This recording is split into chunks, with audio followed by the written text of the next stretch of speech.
I'm Tiger Height, and I'm here to make WWE NXT and Pro Wrestling Majestic again. It was a pleasurable NXT.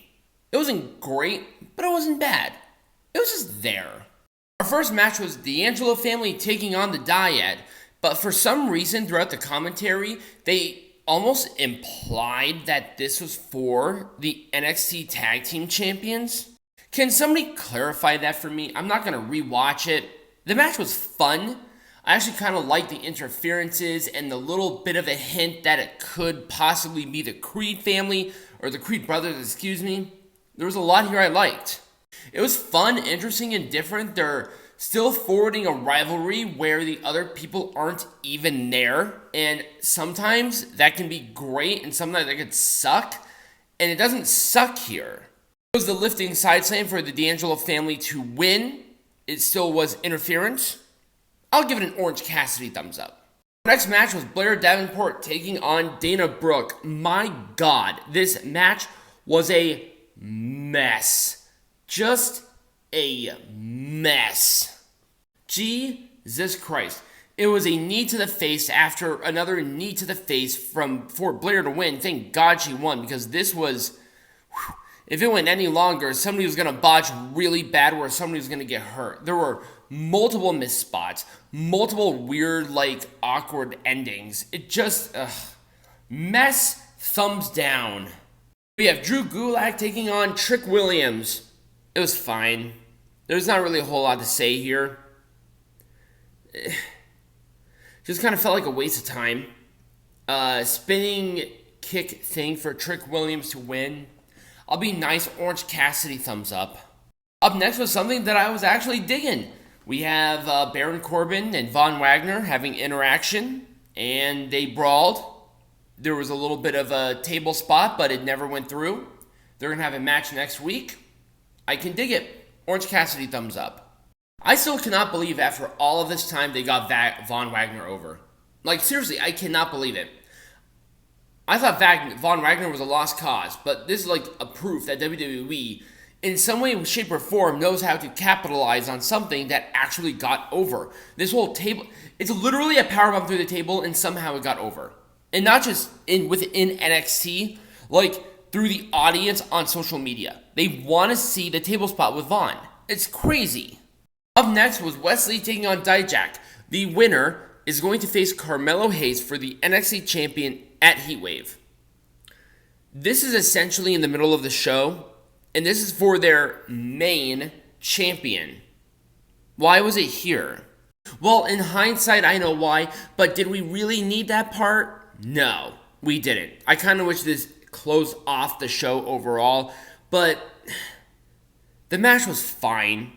These two had a classic for the North American champion.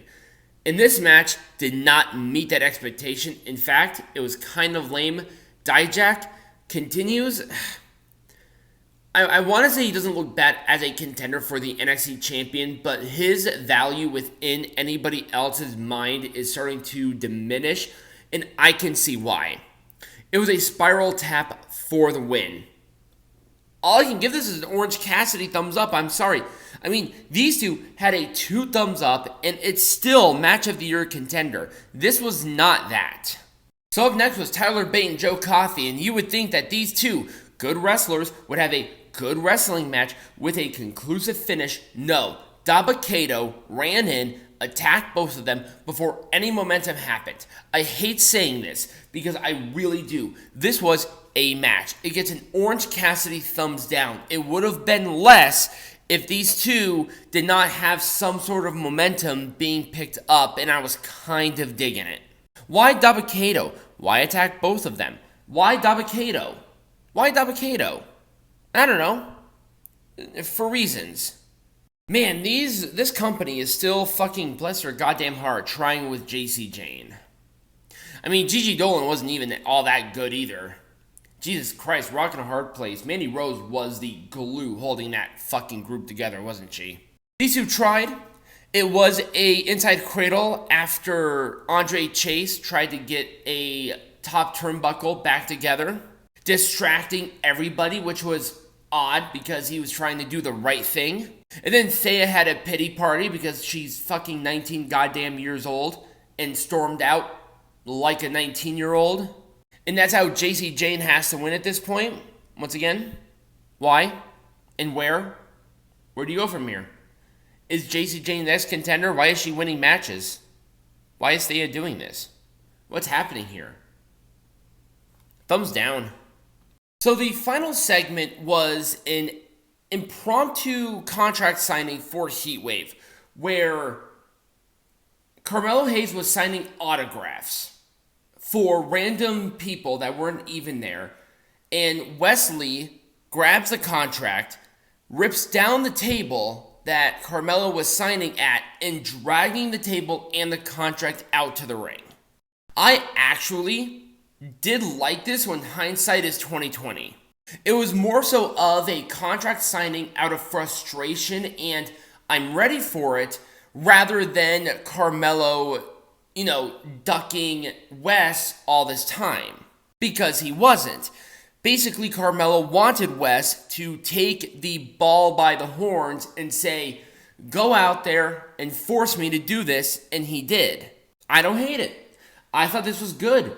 Very interesting character work for Wesley, but man, sometimes he needs a mouthpiece. Carmelo's awesome. I like this overall. I'm excited to see what happens to Heatwave, but I feel like they could have probably dragged this on a little bit more, and I would have probably been just as happy, if not more so. You know what? Short term, it's fine. Long term, it could have been better, but at the same time, thank God it's sooner rather than later, because Wesley is not like the greatest at promos. He's getting there, but he's not quite there yet. We'll give him some time. I like this overall still. Very short, sweet, and simple. I thought these two had a decent interaction. I'll give it an Orange Cassidy thumbs up.